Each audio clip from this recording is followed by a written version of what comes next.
Hello everyone and welcome back again to my YouTube channel. So in this episode of my YouTube videos, we are going to be doing a chart breakdown on the trades that I took last week so that you can also pick one or two things and you implement it in your trading style. So last week I really had a good week. I had a good win rate last week. I think most of the trades that we took went in our favor. One thing you need to understand about my trading system is what I'm very mechanical, I'm very systematic.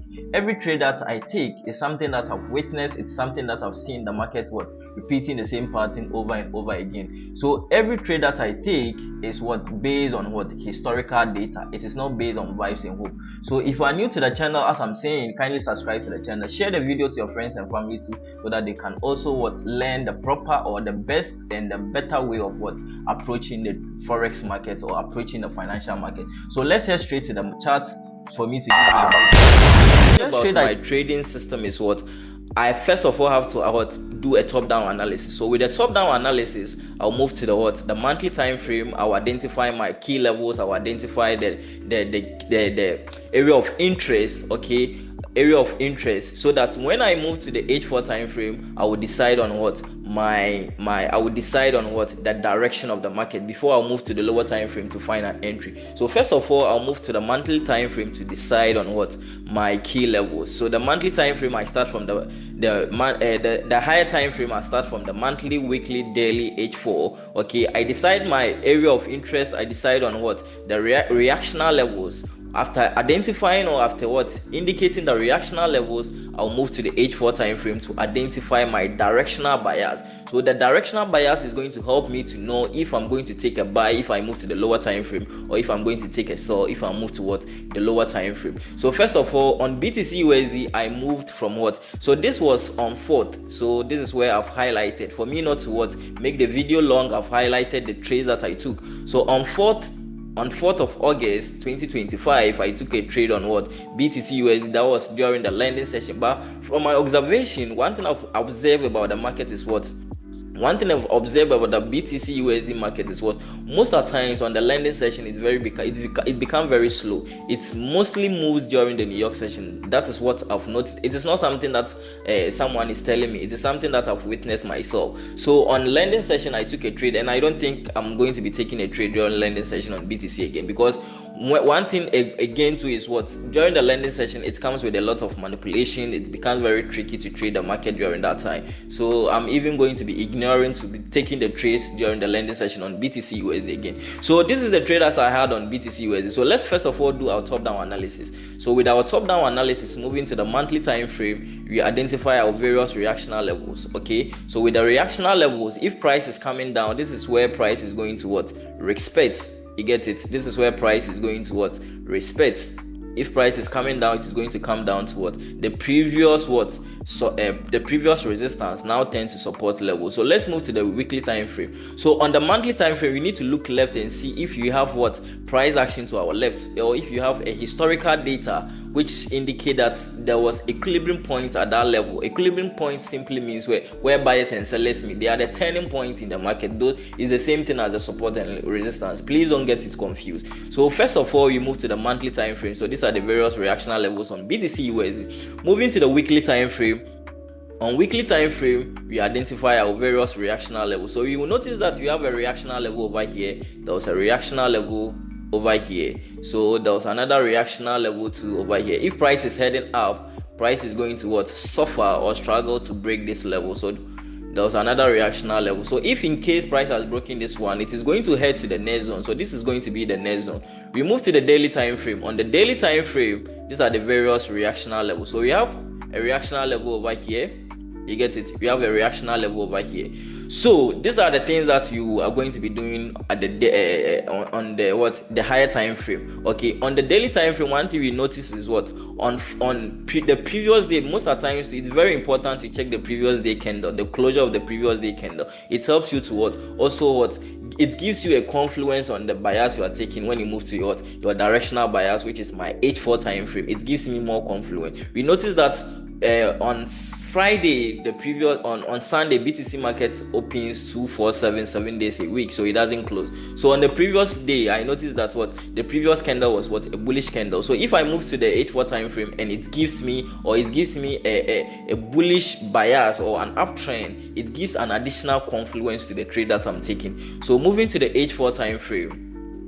On the 8-4 time frame, so this was the trade. It was during the lending session. So I noticed that price currently is what an uptrend. Price is currently an uptrend. Price has made higher high, higher low. So I'm expecting price to head to the next zone. So you notice that it tried to move to the next zone, but it couldn't reach the target. So this point is going to be our target if price gets to the next zone. Okay. This point is going to be our target if price decides to get to the next zone at the 8-4 time frame. So at this point, my directional bias is what an uptrend. So when I notice that the 8-4 time frame is what an uptrend, I'm not going to be looking for a sell. I'm going to be looking for a buy, because my directional time frame, you need to know your directional time frame. You get it? You need to know your directional time frame. So you can decide if you want things to be happening very fast, you're an aggressive trader, you can decide to be looking at it at the H1 time frame. But for me, I mostly look at it at what H4 time frame, because one thing I've noticed about the H4 time frame is it mostly plays out. It plays out, you get it? So that's what I mostly rely on. So on the H4 time frame, price has broken out, okay? And one thing you need to understand is what price never gets to the target. You get it? Price never gets to the target. So I have to move to the lower time frame. If I see a pullback, I'm going to help price. I'm not going to help price. I can't help price. I don't have enough to help price. But what I'm going to be doing is I'm going to be looking for pullback at the lower time frame, because I understand that price most often have to get to the next target. So it hasn't gotten there. So I have to get a confirmation. Okay. So I'll move to the lower time frame. So when I move to the lower time frame, I have to wait for price to come to the next level. Okay, when price gets to the next level, the key level, I mostly buy on key level, the reactional levels, you get it? So I'm going to wait for price to come to the reactional level. If it comes to the reactional level, then I'm going to be taking a trade over here. I don't buy and sell on a middle of a range. This is my target. So I'm waiting patiently, folding my arms, okay, waiting for price to come to the target before I will execute. So H1 sometimes it will delay, but mostly I target them at the 30-minute time frame. So what I'm going to be doing at the 30-minute time frame is I want price to fall on this level. I'm not interested in this sell, even though most often I strongly believe that price will get to this level, but I'm not going to be executing. This is what I want to be doing. So I want price to come to this target, then I will execute a buy. So let's see if something of that sort happen. So let's fast forward price. So price currently has gotten to the level. Okay, price has gotten to the level. But if price get to the level, what you have to be doing is I have to look at candle confirmation. You get it? And the timing too is very important. I mostly execute at 6 a.m. If it is daylight savings, I execute at 6 a.m. So this is 5 a.m. That is 5 a.m. GMT. That is not my time. So let's fast forward price and see what is going to be happening. So you notice that price has currently, this time is okay.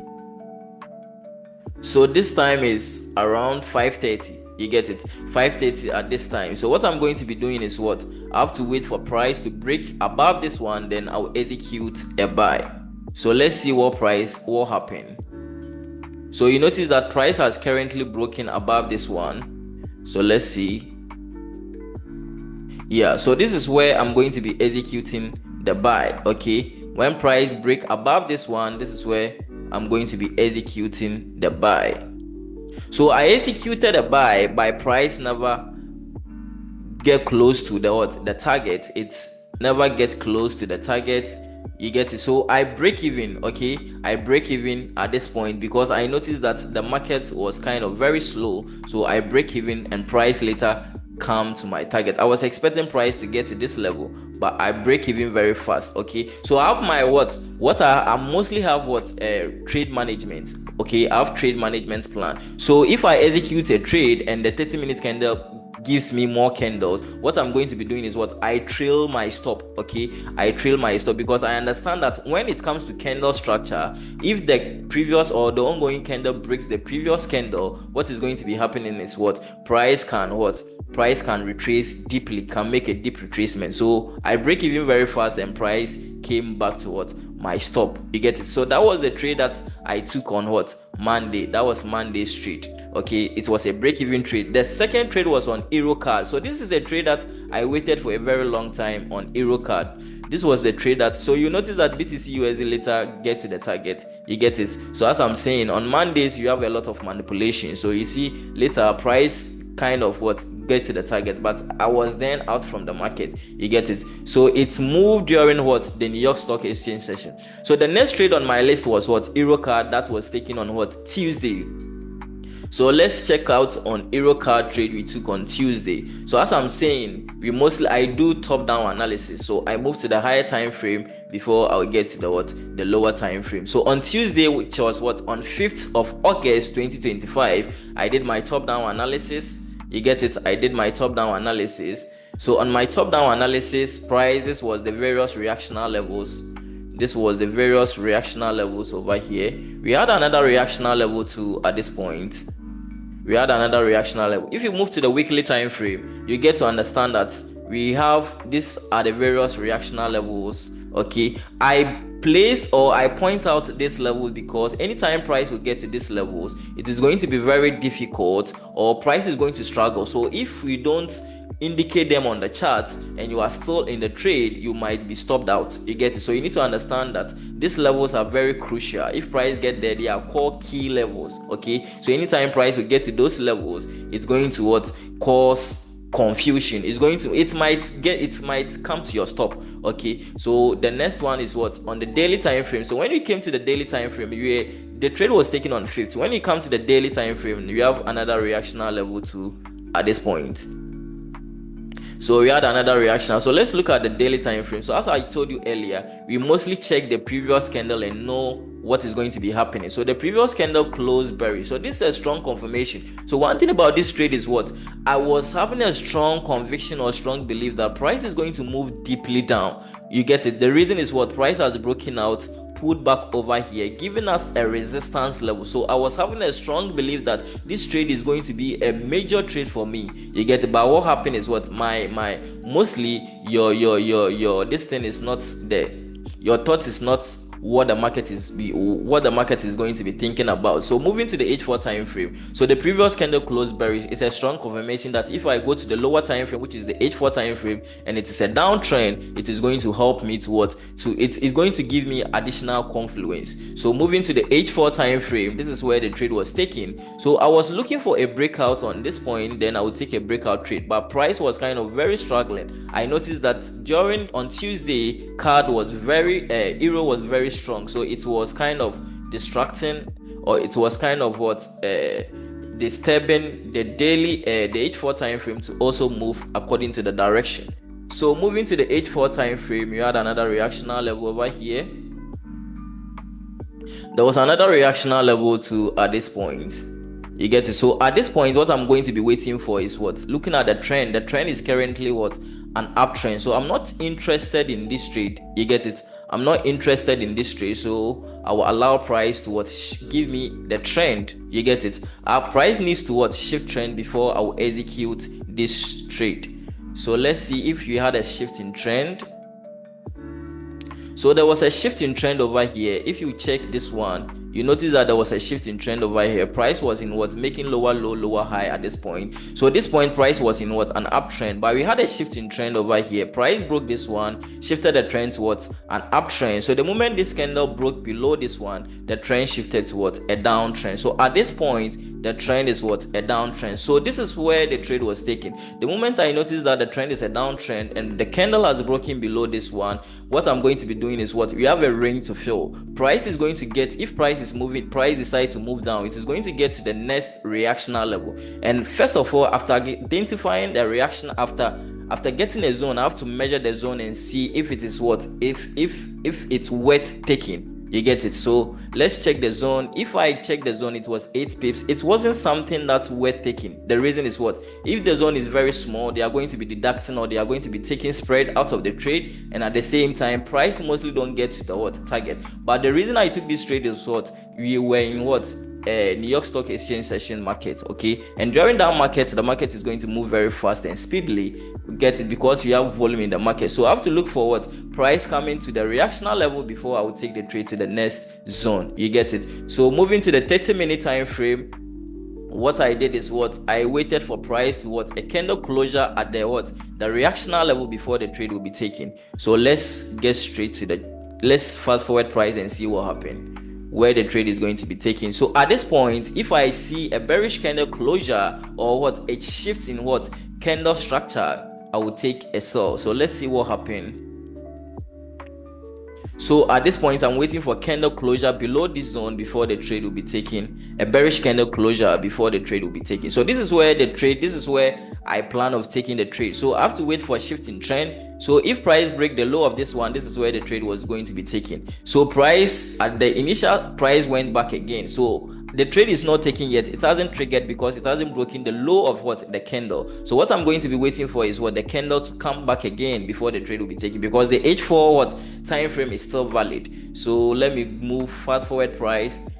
So price has currently got into what? Price has currently closed bearish again. So this is where the trade is going to be taken. I have to wait for what? The candle breaking below, then I will take a sell. So targeting this small zone, okay, because I understand that if price gets to this level, there's going to be a reaction. So I'm targeting this zone, even though this is not 1 to 2 trade, okay. I'm taking this trade, please understand, I'm taking this trade because you are in what? New York Stock Exchange session. Okay, so there's a lot of volume in the market. So if price break this one, if price get to this side, I'm going to break even and target 1 to 2 rigs to reward. So let's see what happened. Let's move to the 15-minute time frame and see what happened. Price, we are in the trade at this point. So price has got into what?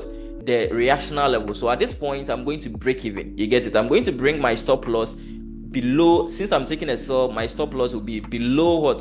The stop below my entry. Okay, targeting 1 to 2. But price, what happened is what? Later, price moved. You see, it was close to the target and later came back to what? Our break even. So this trade closely was close to the target and later came back to what? My break even point. So this trade was what? Also a break even trade. So most of the trades were what? Most of the trade were what? Break even trade. The 6th trade was what?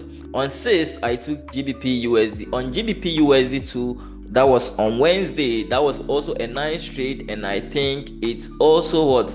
On 6th August. So let's fast forward. First of all, you have to do our top-down analysis. You get it? You have to do our top-down analysis on this market. So doing our top-down analysis, we have a reactional level 2 over here.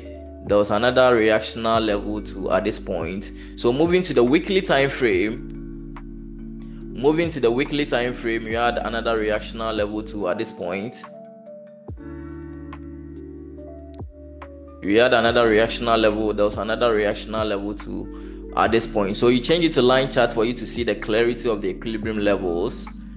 So you move to the daily time frame. If you move to the daily time frame, the trade that we took was a buy on GBPUSD on 6th. Okay, so these are the various reactional levels. So moving to the H4 time frame, so you notice that on 5th, okay, the trade was on 6th. So on 5th, you notice that the candle closure was what? A bullish candle. So this gives us what? A strong confirmation that what you are going to be taking is what?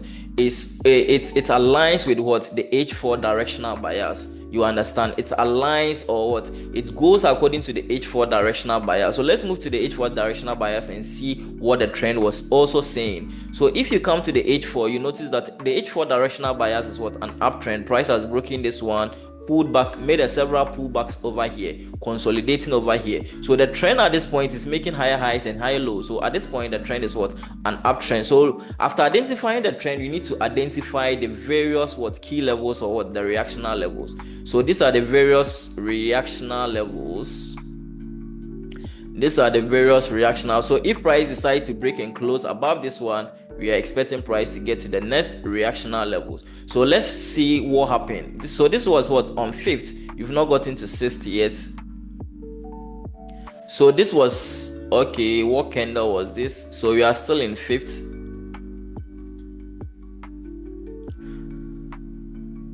So this was on 6th. So okay.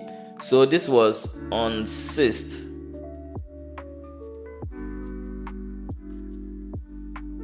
Okay, so this is where the trade was taken. Okay, so this was on 6th, so it was during the New York Stock Exchange session. So price has broken above the zone. So let's move to the lower time frame. So at this point, we're expecting a pullback to this level, then we take the continuation of the trend to the next zone. So let's move to the H1 and see if there was an opportunity for us to take the buy. So at this point, this was during the 12 p.m, which was 12 p.m. GMT during the New York session. So we're expecting a buy at this point because price is currently hovering around the key level or the reactional level. So let's move to the lower time frame. So on the lower time frame, you notice that the M30 is giving us price has closed exactly on the level, and you notice price is currently struggling. There's multiple key levels over here, so we are going to be taking a buy targeting the next reactional level. So we have to, after getting the zone, let's measure our risk to reward. My stop loss is going to be below the previous candle low, targeting this level, expecting price to get to this level. You get it? But this trade was a challenging trade because the volume came in late, so I lost confidence in the trade. So the first trade, price decided to move and see the wicks that it made. Okay, so price later started moving. Okay, so the way I manage my trade most often is if price come back, as I said, mostly I trade stop. So if price come back to break the previous 30 minutes, I mostly break even, or what I do is I take partial risks from the table. So price came back. Okay, price came back and took partial risks or loss from the trade, because it gives me a clue that if price break the previous candle low, the chances that price can come back is very high. So I took partial risks, and what happened? The trade finally, it was kind of very challenging trade, and the trade finally got to the target. You get it? The trade finally got to the target. So you see, it got to the target exactly and started bouncing back. So this was the trade we took on Wednesday. You get it? This was on Wednesday trade that we took. So let's fast forward and go to on Thursday. So we took the same continuation trade. I took the same continuation. But one thing about Thursday was there was an interest rate, but the market gave another opportunity before the interest rate. The interest rate was 11 a.m. GMT. So there was an interest rate to be released. Okay. So since I've done my top-down analysis, identify the various reactional levels, let's focus on the H4 time frame. So on the H4 time frame, there was another price has broken above this one. You get it? Price has broken above this one.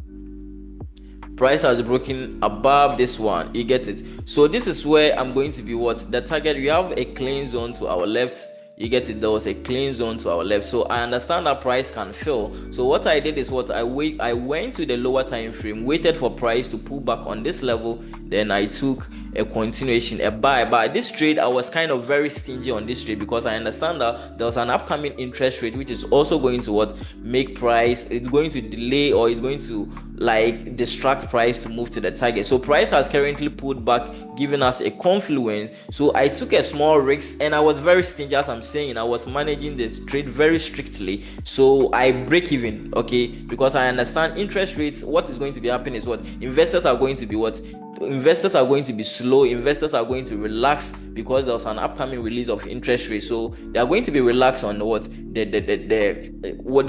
are going to be relaxed taking position. They have to wait for the interest rate to be released before the trade. They will start taking their position. So the market most often, what happens is going to be delaying before it will start heading up. So what I did is I break even very fast, even though it moved. So the moment it moved, I break even very fast. Okay, I break even very fast. So price started coming back to my entry level. And what happened is during the interest rate. And one thing about me too is I don't take trades when there's high impact news to be released. Okay, so what happened is price head straight to the target. You get it? When the rate was released, price got straight to the target over here. So you can see it tapped the target, and what happened? It started retracing. So on Friday, there was an opportunity too that the market presented, but I don't want the videos to be very long, so I'll end it over here. If you are new, kindly subscribe, give a like to the video, and share the video to your friends and family too as well. Have a nice day, everyone. See you same time next time. Bye.